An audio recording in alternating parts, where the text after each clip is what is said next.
반갑습니다. 김영무의 작가생활 이야기 20번째 시간입니다. 오늘은 나의 창작극으로 2명의 할아버지와 1명의 할머니가 등장하는 3인극 포옹 그리고 50년이라는 연극의 무대 뒷담화를 주제로 삼아 보았습니다. 우리 한국 사회가 초고령화 사회가 되었다고 할아버지 할머니만 등장하는 작품을 쓰시게 된 거예요? 현수연 씨는 방금 작품의 집필 동기를 물어본 셈이 되는데, 작가의 입장에서는 애초에 고령화 사회라는 문제의식만 안고 이 작품을 구상하려 들지는 않았어요. 이를테면 작품다운 극작품을 창작하려다 보니 결과적으로 노인들이 주인공이 되어버렸단 말이에요. 지금 작가님 말씀은 좀 아리송하기만 한데요. 그럴 거예요. 하나의 작품이 창작되려면 실로 엄청난 여러 가지 요소들이 복합적으로 얽히고 들킬 수밖에 없다는 사실만 우선 알아주세요. 그런데다가 한편의 연극이 만들어지기 위해서는 또다시 5만 가지가 한데 모여야 하고요. 그러니까 13년 전이 되는 2009년 가을이었어요. 극단 춘추의 대표이자 연출가인 문고헌과 내가 강원도 청소년 연극제 심사를 위촉받아 속초시 영랑호 곁에 우뚝 서 있는 영랑콘도에 며칠간 투숙하게 되었습니다. 그러던 어느 날에 문고헌이 불쑥 얼마 전에 우연히 잡지에 실린 자네 희곡을 읽어보았다며 내가 집필한 포옹 그리고 50년에 대한 작품 얘기를 끄집어내더군요. 이어서 그는 그 작품을 한번 연출해보고 싶단 말도 덧붙이며 나에게 묻더군요. 어떤 동기로 이 같은 작품을 쓰게 되었냐 하고요. 그래서 나는 그 작품을 쓰게 된 계기를 간단히 밝혀주었습니다. 이를테면 그 당시에 저기 국립극장 기획실에 근무 중인 권혜미 씨가 몇 년 전에 영국 유학을 마치고 귀국하여 대학로에서 나를 포함한 중전 배우들과 함께 자주 어울리곤 했는데, 그때 그녀가 나를 향해 이렇게 좋은 배우님들과 늘 함께 생활하시면서 왜 이분들이 주인공으로 나올 만한 작품을 못 쓰십니까 하고 물었단 말이에요. 그와 동시에 2, 3인이 등장하는 소극장용 작품을 한 편 써주시면 제가 기획해 보고 싶습니다 하는 말도 했고, 하지만 작품을 써야지 한다고 해서 작품이 쓰여지는 것이 아니어서 미적미적 하는 동안 3년이 흘러갔어요. 그러다 어느 날 TV를 보다가 북한에서 탈출한 국군 포로의 실화를 접하게 되었던 거예요. 그날 밤에 비로소 나는 작품을 구상하기 시작했다는 정도의 내용이었습니다. 그렇다면 이렇게 되는 거예요? 작품이 드디어 탈고되기는 했는데 작품을 써달라던 권혜미 씨는 국립극장 기획실에 근무하고 있어서 그분한테는 작품을 줄 수 없었다. 뭐 그런 꼴이 되기도 했는데 그럴 경우는 흔히 있는 일이어서 사실은 이야기거리가 되지도 않을 거예요. 어쨌거나 문고헌과 나는 영랑콘도에 앉아 캐스팅 작업에 돌입하게 되었습니다. 시쳇말로 드라마를 제작함에 있어서는 캐스팅 작업이 전체 작품 제작의 50%를 차지한다고 한답니다. 그만큼 캐스팅 작업이 어렵고 중요하다는 뜻일 거예요. 아시다시피 주연 배우를 누구로 캐스팅하느냐에 따라 그 작품이 죽을 수도 있고 살 수도 있으니까요. 작품의 줄기는 아주 심플하게 짝이 없었습니다. 6.25 전쟁 중에 포로가 되어서 북으로 끌려간 지 50여 년 만에 간신히 남한으로 탈출한 어느 국군의 소원은 신혼 일주일 만에 생이별을 하게 되었던 옛 아내를 한번 만나보는 것이었습니다. 그런데 그 아내는 40여 년 전에 재혼을 했고 그녀의 남편은 아직 살아 있었습니다.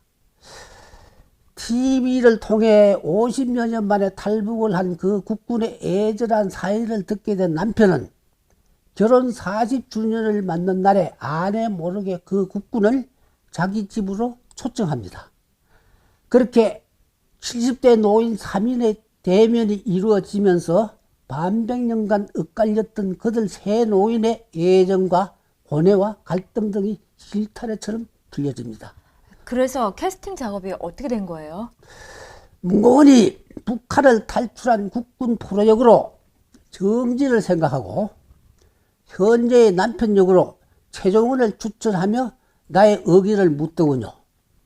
원래 캐스팅의 권한은 전적으로 연출자에게 있지만 작가의 의견도 곧잘 감안하게 되기도 하죠. 나는 흔쾌히 좋다 하는 대답을 해주었습니다. 문고은과 그 두 사람의 관계는 잘 모를 일이지만 나의 기억 속에 입력되어 있는 그분들의 이미지는 그야말로 베리 굿이었으니까요. 내가 인연 타령 91이라는 책에서 그린 바가 있는 정진에 대한 글 일부분을 현수연 씨가 한번 읽어봐요. 네, 작가님. 언제부터 무슨 동기로 글이 되었는지 확실히 기억할 수가 없는 일인데 정진년 동안 무척이나 나를 좋아하는 사람 중에 한 분이었다. 어차피 연극 동지가 되었기에 굳이 따질 필요조차 없을 것 같으니 그저 나는 그 형의 연기력을 좋아했고 그 형은 나의 작품에 호감을 가졌다고 해버리면 될 것도 같다. 정진형은 신봉승 극본, 이병훈 연출의 TV 드라마 조선 왕조 500년 설중매 편에서 비록 칠삭둥이로 태어났지만 영의정이 되어 왕조의 운명을 한 손에 거머쥐게 된 한 명의 역을 맡아 열연한 바가 있었다. 그리하여 1985년도에 제21회 백상예술대상을 수상하기도 했었다. 그 형의 출연으로 인해 나 또한 그 드라마의 열렬한 팬이 되기도 했었다. 물론 동국대학 연극영화과 출신이었던 정진형은 TV 탤런트가 되어 대중적인 인기를 얻기 훨씬 이전부터 줄곧 연극배우로 활약했고 연출가 이완호 형과 극작가 조원석 씨, 배우 유민석 씨, 윤병훈 씨 등과 함께 안평선 선생이 대표로 되어 있는 극단, 제작 극회의 멤버가 되기도 했다. 내가 정진형을 진심으로 좋아하게 된 까닭은 그 형의 철저한 연극의식 때문이었는지도 모를 일이었다.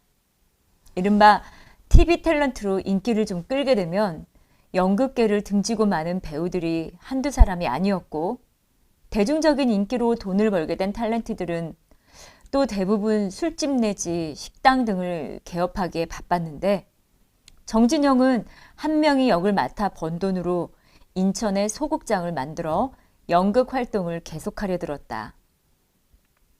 들리는 소문에 의하자니 소극장을 운영하다가 3억 여원을 날렸다기에 그 마음을 번연히 알면서도 내가 왜 그런 바보짓을 했느냐고 물었을 때 그 형은 희죽희죽 웃으면서 내가 바보란 걸 아직 너무 몰랐냐? 하는 말로 얼버무리기만 했다.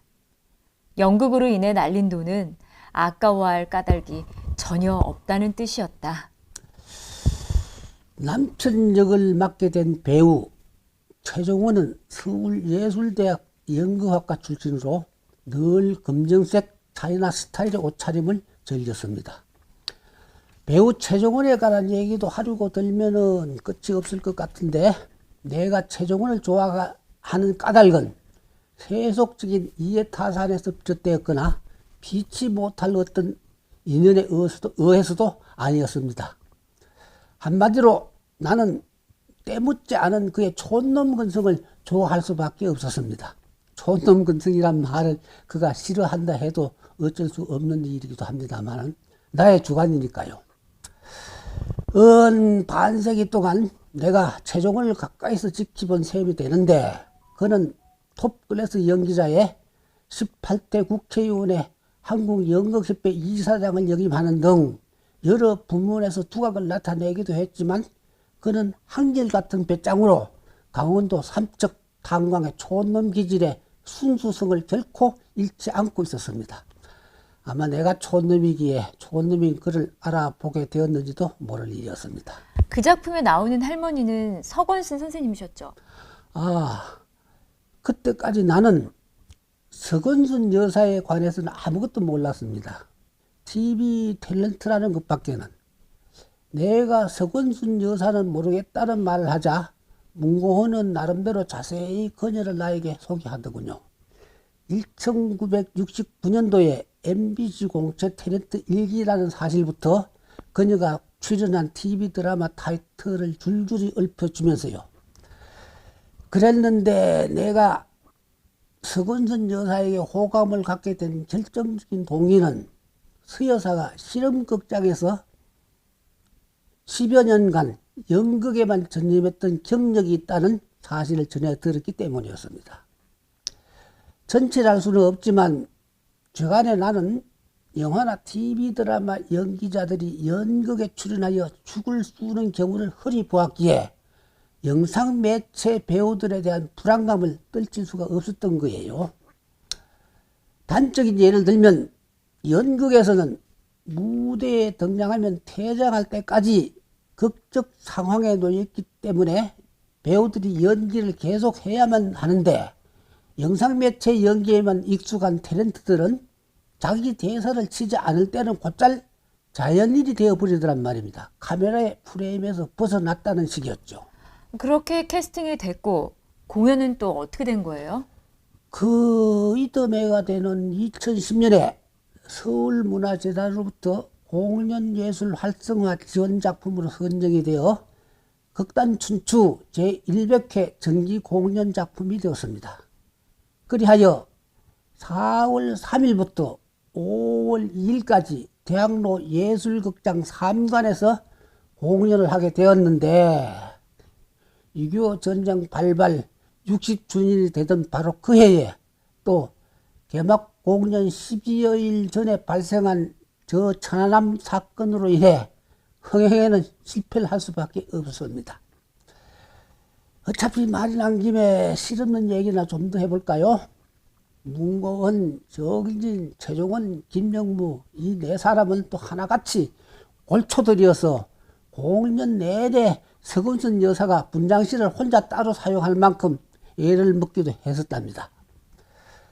그리고 이건 가슴이 좀 아린 얘기가 되겠는데 막이 내릴 날짜는 꾸역꾸역 다가오는데 입장료 수입은 불어나질 않자 문고은은 배우들의 출연 사례비 문제로 안절부절 못했습니다. 두고 보기가 딱하기만 했지만 나로서도 별 수가 없었고요. 결국은 에란 모르겠다고 분장실로 뛰어 올라간 문고은이 드디어 정진, 서건순, 최종원 세 사람의 배우를 모아놓고 아주 큰 소리로 이번 연극의 출연료는 한 사람당 100만 원이요 이상 하는 선언을 해버렸답니다. 그러자 세 사람의 월급급 배우들은 약속이나 했다는 뜻이 기가 막혀 허허허허 하는 웃음만 토해냈고요. 그래도 다행인 것이 비록 흥행에는 실패했지만 작품성은 충분히 인정을 받았답니다.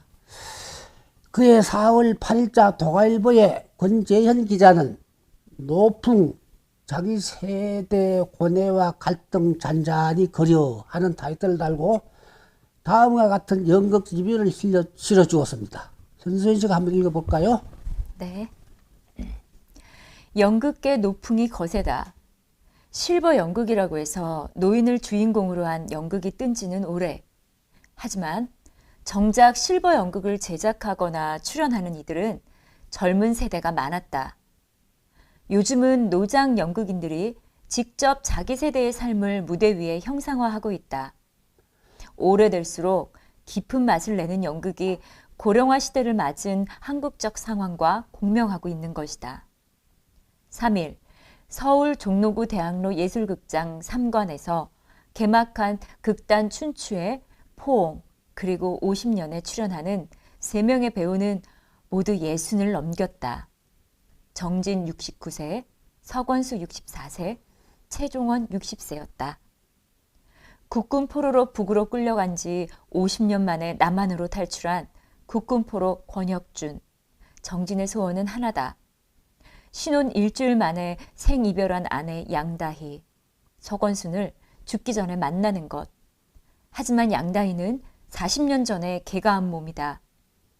이를 알게 된 새 남편 박준호. 최종원은 결혼 40주년을 맞는 날 아내 모르게 권현준을 집으로 초청한다. 그렇게 70대 노인 셋의 삼자 대면이 이루어지면서 반 100년간 엇갈렸던 그들의 고뇌와 갈등이 실타래처럼 풀리며 진한 감동을 안긴다. 연출가 문고원 69세와 극작가 김영무 67세, 역시 칠순을 눈앞에 둔 노장들이다. 한국문인협회 희곡분과 회장인 김영무 씨는 처음부터 농익은 연기가 가능한 60대 배우를 염두에 두고 썼다며 우리 연극사에서 유래를 찾기 어려울 만큼 나이 많은 사람들만 모여서 만든 작품이라고 말했다.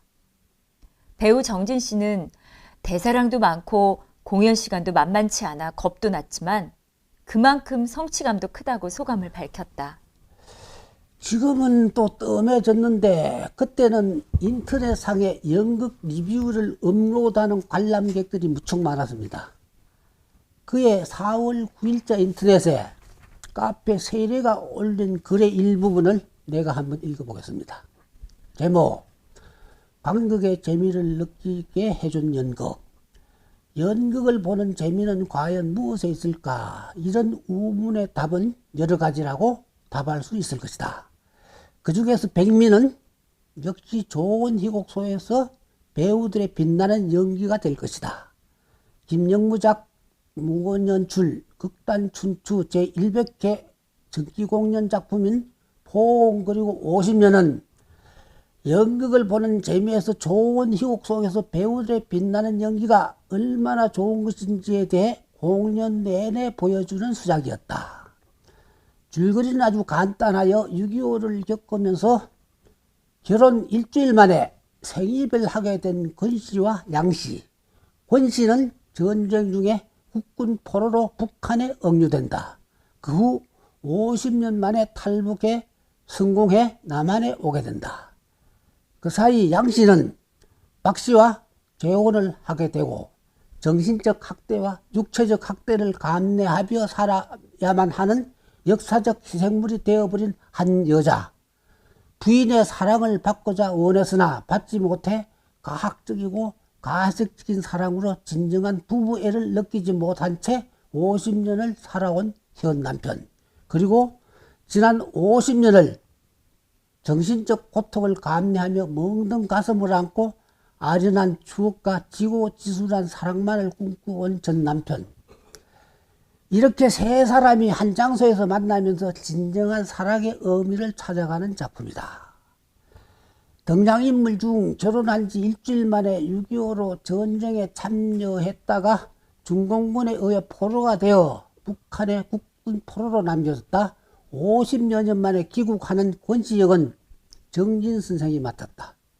그리고 결혼한 지 일주일 만에 남편이 전쟁터로 나갔다 생사불명으로 눈물진 나날을 보내다 시댁의 너희 집으로 가라 하는 말과 함께 돈에 팔렸다고 주장하며 매일 밤 정신적 육체적 학대를 받으며 살아왔다고 외치는 양씨 역은 서건순 배우가 맡았다.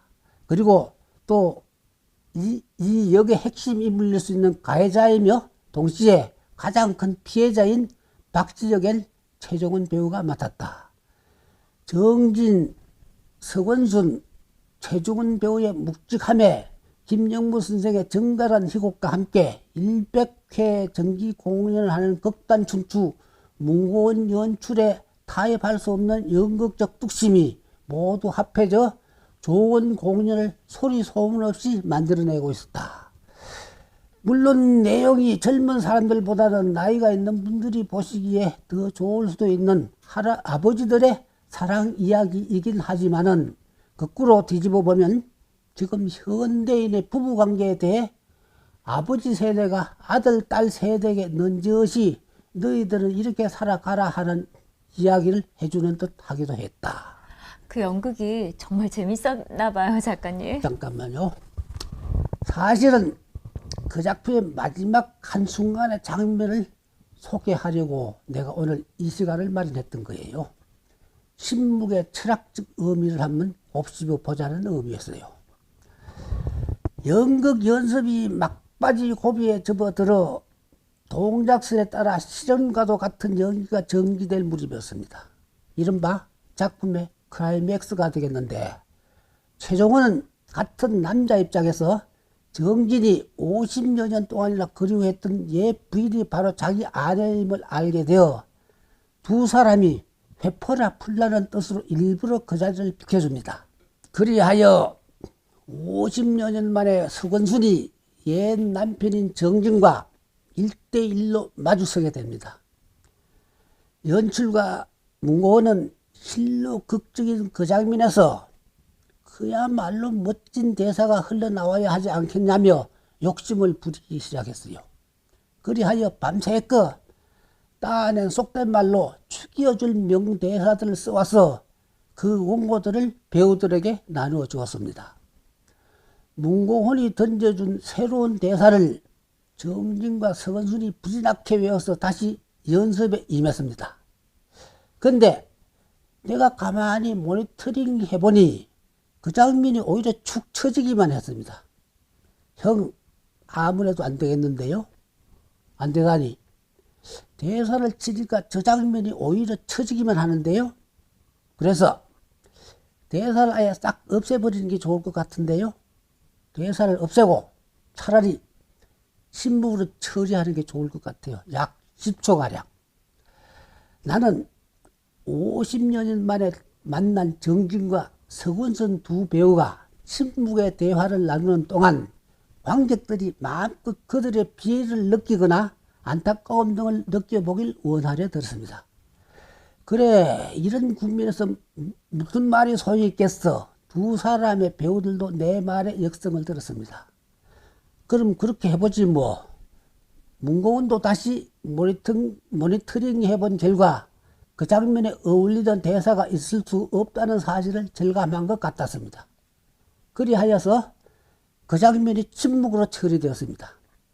아니나 다를까 많은 관객들로부터 침묵의 그 장면이 최고의 명장면이었던 평들을 들을 수가 있었습니다. 물론 감정이입이 되지 못한 관객들은 비극미에 백미할 수도 있는 그 극적 침묵 속에서 아무런 말도 못 들었겠지만요. 아, 정말 말로서는 진리를 전할 수 없다 하는 말이 떠올라요, 작가님. 그래요.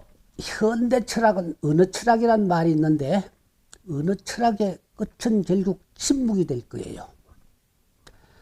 다음 이 시간에는 신파극의 대부 지두한 편을 보내드리겠습니다. 시청해 주셔서 감사합니다. 구독, 좋아요 꼭 눌러주세요.